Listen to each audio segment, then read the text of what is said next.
요한복음 7장 16절부터 21절의 내용을 가지고 복음을 이상하게 여기는 시대이기에 라는 제목으로 하나님 말씀 같이 묵상합니다. 어떤 대기업 면접장에서 응시자인 김모 씨가 면접관의 질문에 정말 친절하고 또 긴장된 가운데 답변을 하고 있었습니다. 그런데 잠깐 짬이 있었는데 이 면접관이 그 김모 씨에게, 김아무개 씨에게 이렇게 물었습니다. 내가 당신한테 김모 씨에게 물었잖아요 하면서 신경질적으로 갑자기 얘기를 하는 거예요. 그러자 그분이 더 당황을 해서 내가 그 김아무개라고 그렇게 얘기를 해도 이 면접관이 또 옆에 있는 분에게 얘기를 합니다. 당신이 김모 씨 아니냐고 이야기하면서 두 사람을 놓고 똑같은 사람으로 이 면접관이 자꾸 혼동하고 오락가락하는 것이었습니다. 도대체 왜 이런 일이 일어났을까요? 이유가 있었다면요, 이 두 사람이 같은 회사에 지원을 하면서 증명사진을 찍었는데 포토샵으로 굉장히 유명한 그 사진관에서 함께 사진을 찍었던 겁니다. 그리고 그 사진을 찍었는데도 굉장히 유사하게, 굉장히 비슷하게 해가지고 심지어는 면접관이 두 사람을 구분하지 못할 정도로 유사한 사진을 증명사진으로 냈던 것입니다. 여러분, 최근 한국에서는요, 증명사진을 가지고는 누군가 본인을 구분하는 거가 쉽지 않다고 합니다. 그렇기 때문에 최근에는요, 친필로 글씨를 쓰게 한 다음에 본인을 확인하는 과정이 있다고 해요. 그렇기 때문에 최근에 굉장히 유행하는 말이 있다고 합니다. 여러분 들어보셨는지 모르겠어요. 포란성 쌍둥이입니다. 무슨 말인지 모르실 거예요. 포란성 쌍둥이는 뭐냐면요, 포토샵으로 나온 일란성 쌍둥이란 말입니다. 원래는 쌍둥이 아니에요. 근데 포토샵을 통해 가지고, 편집을 통해 가지고 사람이 똑같이 되어지는 것입니다. 마법으로 불리는 이미지의 편집이 필수이기 때문에 발생한 사회적인 현상이라고 할 수 있습니다. 그렇기 때문에요, 또 다른 유행어도 있답니다. 이런 말이 있대요. 화장빨, 조명빨은 양반이다. 포샵에 속지 말자. 이게 너무너무 스트롱하게 영향을 주는 것입니다. 여러분, 제가 그 칼럼을 보면서 그런 생각을 해봤습니다. 우리가 이 땅을 살아갈수록 비정상적이고 이상한 것들이 정상처럼 또 사회적인 통념으로 자리를 잡아가고 있는 것이 오늘의 현실입니다. 이처럼 세상의 통념과 사회적인 상식은 시간과 장소에 따라서 계속적으로 바뀌지만 우리에게 주신 하나님의 말씀인 복음과 은혜는 바뀌지 않는 것입니다. 문제는 가변적인 이 세상이 불변하는 하나님의 말씀을 갖다가 보고 이상하게 여길 정도로 오늘 이 세대가 악해져 가고 있다는 것, 이것이 가장 심각한 문제입니다. 여러분, 실제로 교회 밖이 아니라 교회 안에서도 문제가 있습니다. 복음을 얘기를 할 때 과거의 것으로 얘기를 합니다. 복음을 구태의연한 것, 복음을 얘기를 하면서 무지하고 시대에 뒤떨어진 사람들의 주장이라고 얘기하는 것이 교회 안에서 나올 때도 적지 않은 것입니다. 그렇기 때문에 가장 온전하고 가장 퍼펙트한 하나님의 말씀인 복음이 있음에도 불구하고 교회 안에 세상의 리더십 이론과 또 세상의 어떤 프로그램을 가지고 도입하여서 목회를 하려고 하는 그런 경우도 적지 않은 것입니다. 여러분, 그렇기 때문에 오늘 우리에게 주시는 하나님의 도전과 사명이 있습니다. 다른 것이 아니라 세상의 풍조에 밀려서 이상하게 여겨졌던 그 복음을 제자리로 회복시키는 것입니다. 하나님의 말씀으로 다시금 회복시키는 것, 그게 바로 저와 우리의 사명이라고 할 수 있습니다. 본문을 보시면 21절에서 주님은 여러 가지 많은 일을 행하지 않으셨습니다. 한 가지 일을 행하셨음에도 불구하고 모든 유대인들이 다 이것을 이상하게 여겼다라고 이야기합니다. 말씀에 대한 유대인의 반응이 많이 차가웠습니다. 그리고 주님과의 영적인 교류와 소통도 정말 너무나도 적었던 것입니다. 주님은 하나님의 말씀을 증거하셨어요. 하나님의 뜻을 그들에게 말씀을 주셨지만 사람들은 이것을 이상하게 여겼고 또 외면하고 또 거부하고 말았던 것입니다.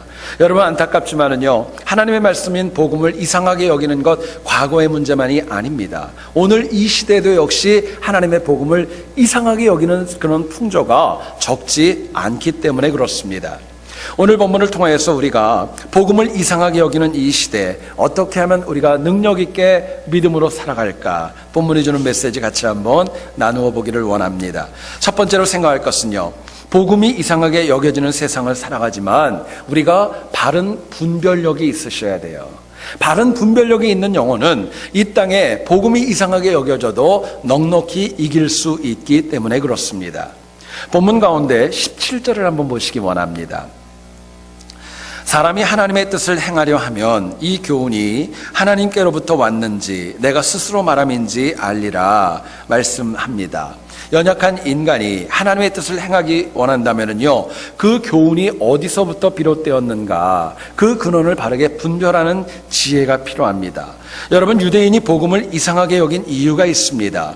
예수님의 말씀을 듣고 예수님의 사역을 보면서 바른 분별력이 없었기 때문에 이상하게 여겼던 것입니다. 하나님의 말씀, 주님의 말씀은 틀린 겁니다. 근데 모세의 율법은 다 옳다고 여겼던 것입니다. 새롭고 온전한 복음을 주셨음에도 불구하고 받아들일 마음이 없기 때문에 주님이 행하는 모든 말씀은 다 이상하게 받아들였던 겁니다. 오히려 주님의 교훈을 받아들일 때 그것을 이상하게 받아들이고 거부하는 것이 더 신실한 사람으로 여겨질 정도로 당시의 세대는 완악하고 패역했던 거예요. 결국 이처럼 바른 분별력이 없었기 때문에 유대인은 하나님이 아니라 자기 뜻대로 살아갈 수밖에 없었던 것입니다. 말로는 하나님의 영광이었습니다. 말로는 하나님을 믿는다 얘기했지만 실제의 삶을 보면 그들은 전혀 하나님과는 다른 그런 인생을 살았던 것이죠. 여러분, 오늘 이 시대를 가만히 한번 보시기 원합니다. 과거의 그 어떤 시대보다도 훨씬 더 복잡하고 분주한 삶을 저희들이 살아갑니다. 옛날 여러분들이 좀 젊으셨을 때나 우리 자녀들을 키울 때를 보면 선택사항이 그렇게 많지 않았어요. 한두 개가 있고 그 가운데 하나를 택하면은 좋은 것이 될 정도로 폭이 좁았습니다. 그런데 현대사회는요, 얼마나 복잡하고 얼마나 많은 옵션이 있는지 모릅니다. 매일의 삶 가운데 여러분, 점심 식사 한번 하는 것도 얼마나 어려우세요. 어떤 식당 가야 될까? 뭘 먹어야 될까? 뭐가 맛있을까? 이거 쉽지 않은 것입니다. 너무나도 많은 옵션이 우리들의 삶에 있고 식사 문제뿐만이 아니라 우리들의 삶에는요, 선택과 결정의 순간이 얼마나 많이 있는지 모릅니다. 그렇기 때문에 우리가 바른 분별력을 가지기 위해서는요, 세상의 지식 가지고 되지 않습니다. 내 고정관념으로 되는 거 아닙니다. 성령 하나님의 은혜로 바른 분별력을 가질 수 있는 것입니다. 여러분, 바른 분별력은요, 바른 선택을 하게 합니다.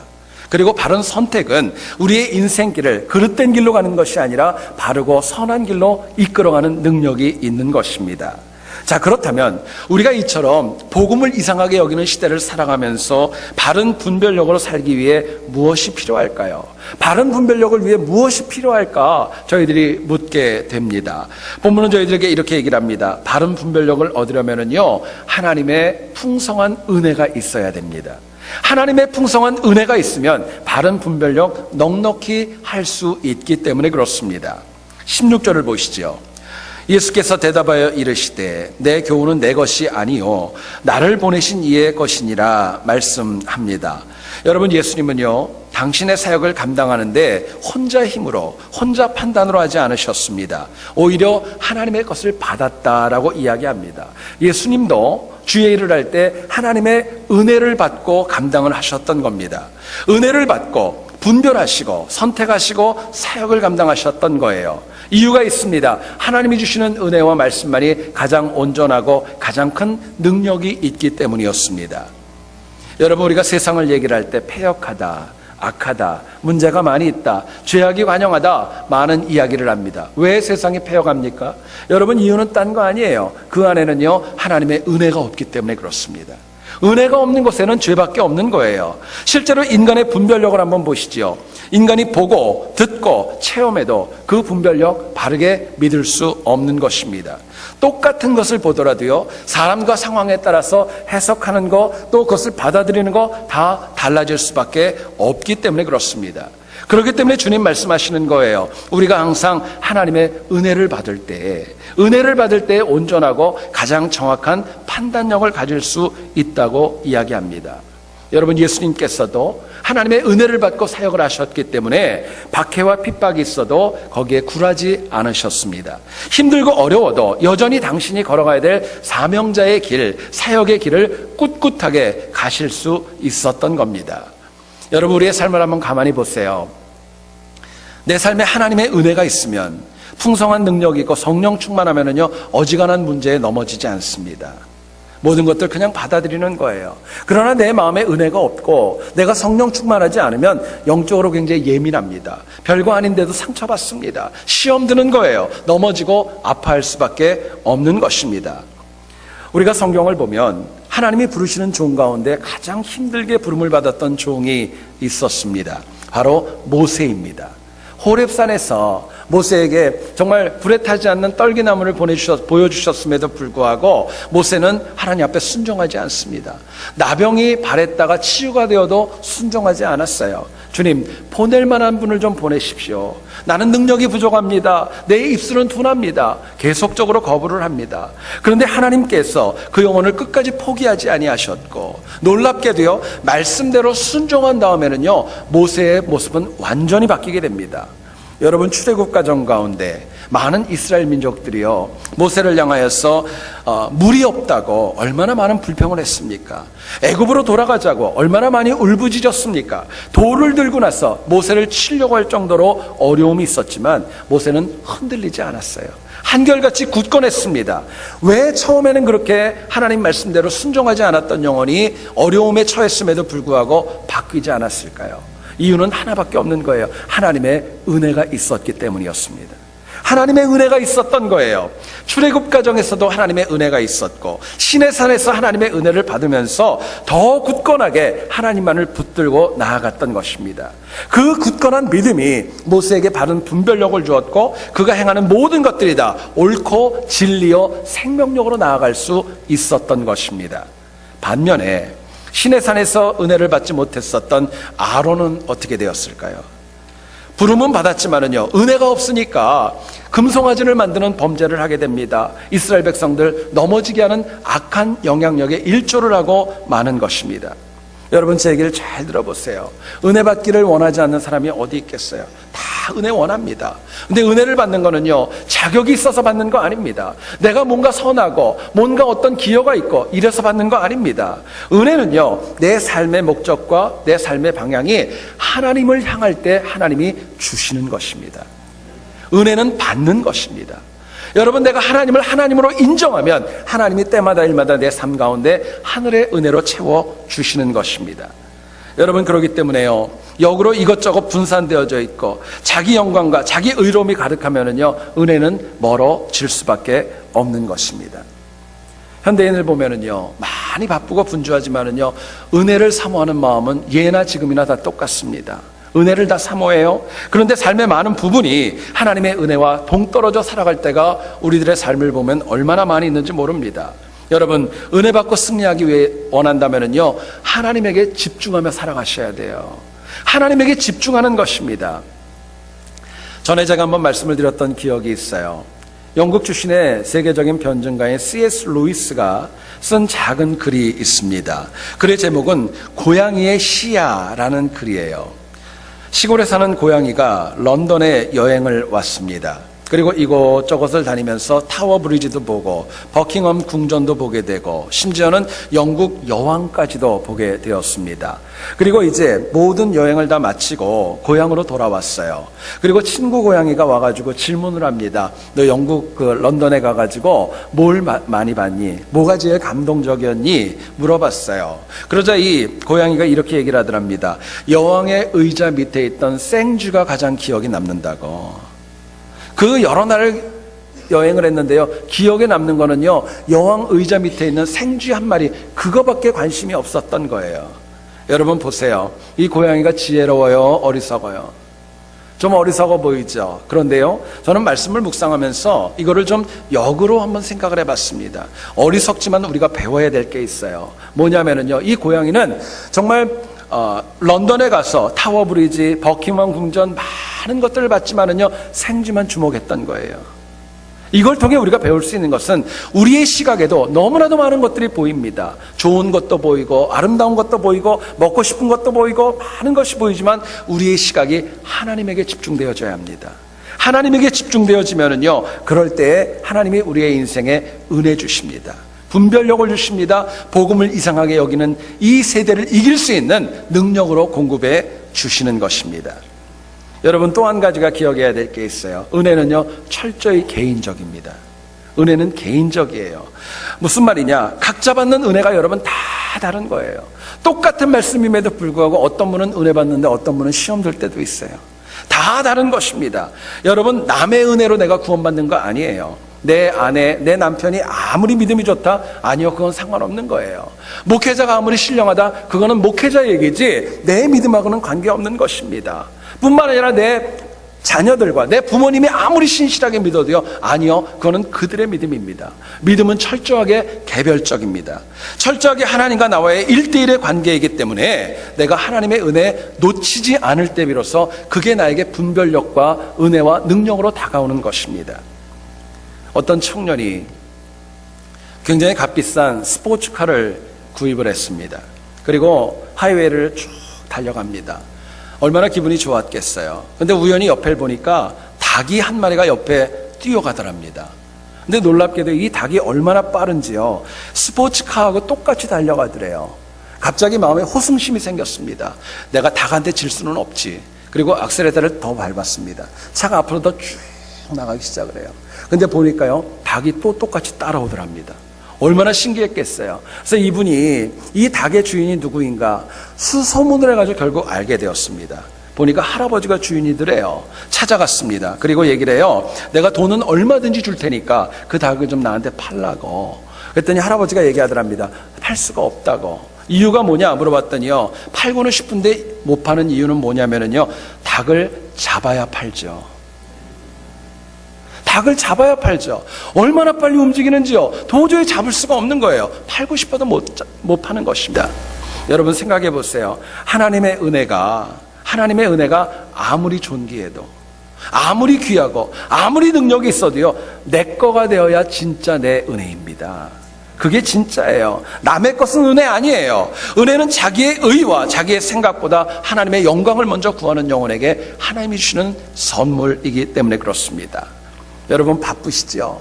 분주하시죠? 그럼에도 불구하고 우리가 날마다 내가 어떻게 하면 하나님의 영광을 위해 살아갈까? 내가 어떻게 하면 하나님이 기뻐하실까? 이 주제를 가지고 물어볼 때에, 그렇게 은혜를 구할 때에 하나님이 나에게 더 온전한 분별력을 허락해 주시는 것입니다.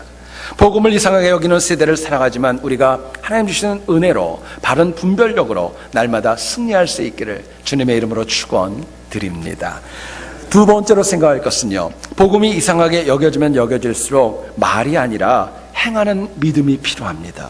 말이 아니라 내가 행동으로 복음을 지켜나갈 때 비로소 이 패역한 세대 가운데 복음을 증언할 수 있는 것입니다. 19절을 보시죠. 모세가 너희에게 율법을 주지 아니하였느냐? 너희 중에 율법을 지키는 자가 없도다. 너희가 어찌하여 나를 죽이려 하느냐 말씀합니다. 여러분, 예수님은 초막절에 유대인들에게 얘기하면서 너희가 율법을 몰라 책망하지 않았습니다. 모세의 율법이 이런 면이 틀렸고 저런 면이 틀렸다 지적하지도 않았습니다. 다만 주님은 율법의 핵심만을 얘기했던 거예요.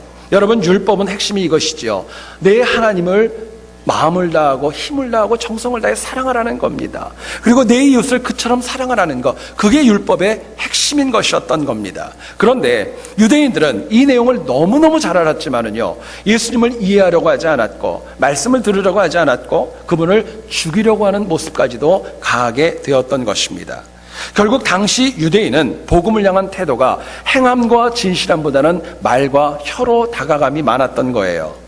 그나마 행한다는 것 다른 거 아니었습니다. 율법을 가지고 누군가를 정죄합니다. 판단합니다. 넘어뜨리기 위해서 잣대로 사용하는 거예요. 여러분, 실제로 현대신앙인을 보면은요, 제가 참 느끼는 게 있어요. 모든 영혼들이 얼마나 말을 잘하는지 모릅니다.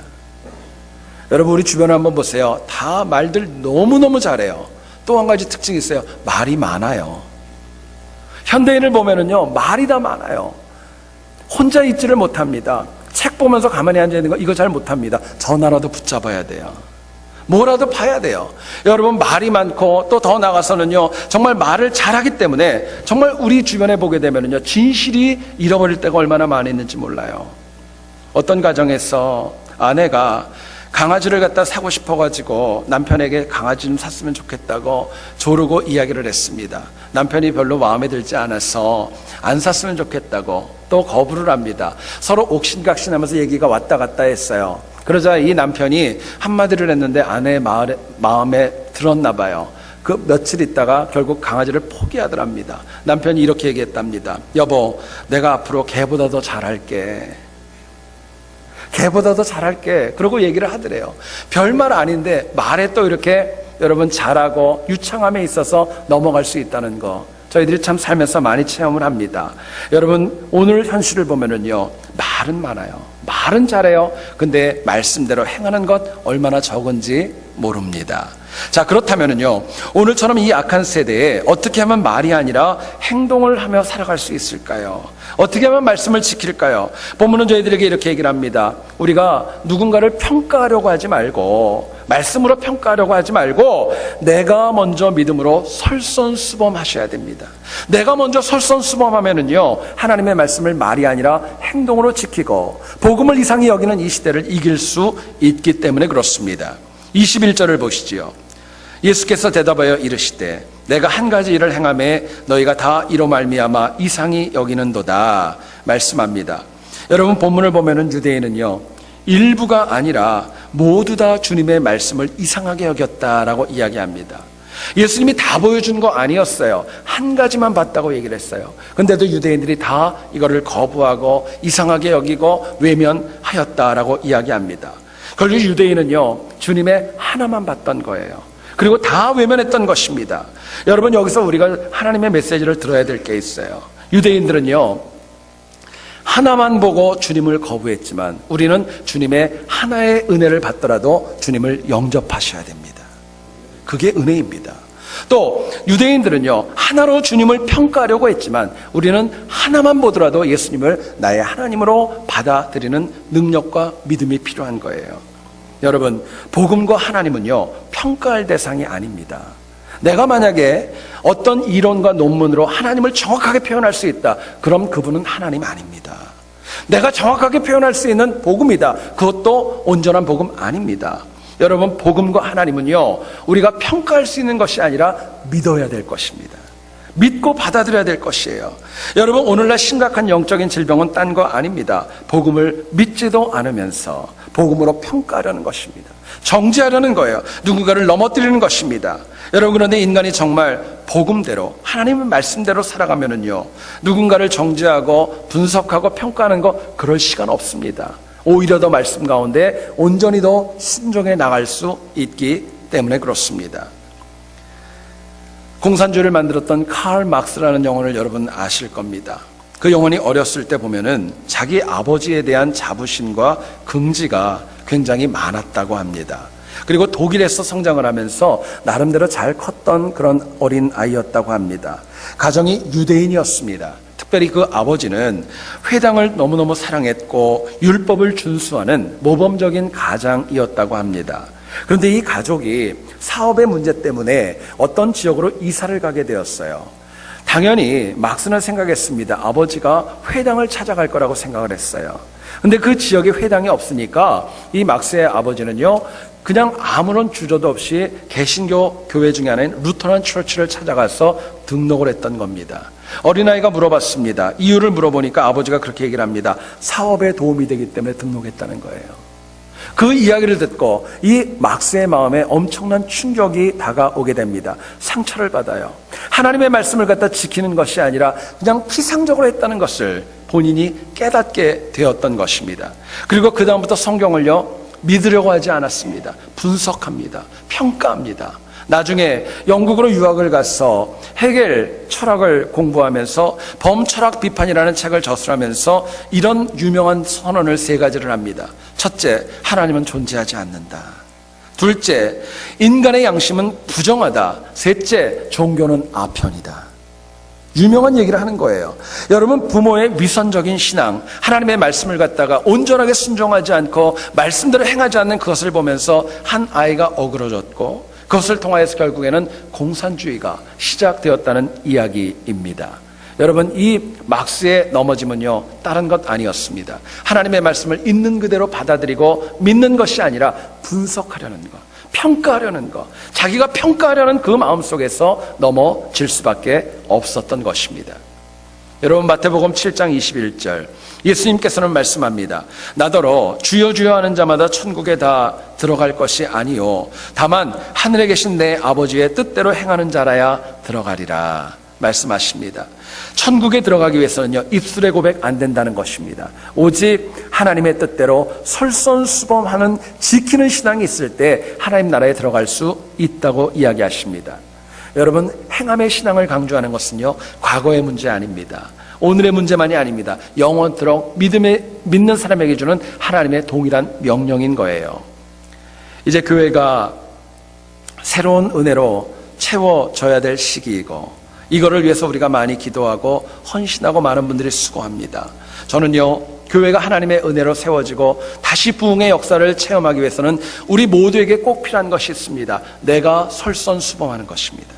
내가 그거 하셔야 돼요. 여러분, 교회에 와서 이것은 이래야 됩니다, 저것은 저래야 됩니다, 또 이것은 안 됩니다, 저것은 맞습니다. 물론 교회에 관하여 무관심한 것보다 이야기해 주는 거 너무너무 고맙고 감사합니다. 그러나 정말 복음을 이상하게 여기는 이 시대를 승리하기 위해서는요, 나부터 솔선수범하셔야 돼요. 나부터 바뀌셔야 됩니다. 힘들고 어려운 거, 말하고 지적하는 거 쉽습니다. 근데 그거부터 내가 실천하셔야 돼요. 뿐만 아니라 남이 행하는 거 마음에 안 들 때 있으시죠? 나부터 먼저 고치려고 노력하는 지혜가 필요한 것입니다. 내 의견, 내 생각, 내가 가지고 있는 모든 것 다 옳다고 생각하시는 거, 그거부터 내려놓으셔야 됩니다. 그래야 솔선수범이 가능한 거예요. 누군가가 먼저, 나이가 어린 사람이 나한테 와서 인사하기를 기다리는 거, 여러분, 그거보다 더 중요한 게 있어요. 내가 먼저 다가가는 거예요. 내가 먼저 하는 것입니다. 여러분, 우리가 거창한 계획과 비전을 가지는 것 너무너무 중요합니다. 근데 이것보다 더 중요한 게 있어요. 내가 좀 불편하고 힘들어도 내가 먼저 솔선수범하는 것입니다. 평가하고 지적하는 것이 아니라 내가 먼저 하는 거예요. 그러면 하나님께서 은혜로 채워주시고 또 복음을 이상히 여기는 이 시대 속에서 교회와 우리가 힘있게 쓰임받을 수 있기 때문에 그렇습니다. 여러분, 제자들이 주님이 십자가에서 죽으시기까지 얼마나 많이 무기력했습니까? 제자들은 주님이 고통을 당하실 때 도망갔습니다. 외면했습니다. 그리고 숨어버렸어요. 이유가 있었습니다. 주님께서 모든 거 다 알아서 해주셨어요. 예수님이 솔선수범하셨던 겁니다. 죽으시는 그 전날 밤만 하더라도 제자들의 발을 씻는 솔선수범의 모습을 보여주지 않습니까? 그냥 따라만 가도 문제가 없었던 거예요. 근데 이 제자들이 성령을 체험합니다. 그리고 땅끝까지 복음을 증거하며 이르기까지는요, 그들의 성령 체험으로 인하여서 삶이 솔선수범으로 바뀌었던 것입니다. 그들이 바뀌기 시작하면서 교회가 바뀌기 시작했고 역사가 바뀌게 되었고 오늘 우리에게까지도 하나님의 말씀이 내려올 수 있었던 겁니다. 여러분, 우리가 솔선수범하려면요, 꼭 필요한 게 있어요. 하나님과 나와의 영적인 거리가 가까우셔야 돼요. 영적인 거리가 가까우셔야 됩니다. 성령을 체험했던 제자들과 하나님과의 관계는 계속적으로 가까워졌습니다. 하나가 되어졌어요. 그렇기 때문에 힘이 있었던 겁니다. 지금 내가 믿음을 좀 잃어버리고 시험이 들고 아파하고 눈물 흘리고 어려운 이유가 있다면요, 하나님과 나와의 거리가 좀 멀어진 겁니다. 가까이 와 있는 거 아니에요. 여러분, 이민자로 이 땅을 살아갈 때 많은 은혜가 필요합니다. 근데 우리에게 정말 필요한 것이 있다면 하나님과 나와의 거리가 가까워져야 됩니다. 가까워져야 돼요. 그래야 내가 하나님의 은혜 가운데 주어진 모든 일에 솔선수범할 수 있고, 그래야 말이 아니라 행동으로 살아갈 수 있는 것입니다. 저는 여러분들이 한 주간의 삶뿐만이 아니라 날마다 더 믿음이 깊어져서 솔선수범하는 열정과 헌신으로 날마다 승리할 수 있기를 다시 한번 주님의 이름으로 축원드립니다. 기도하겠습니다.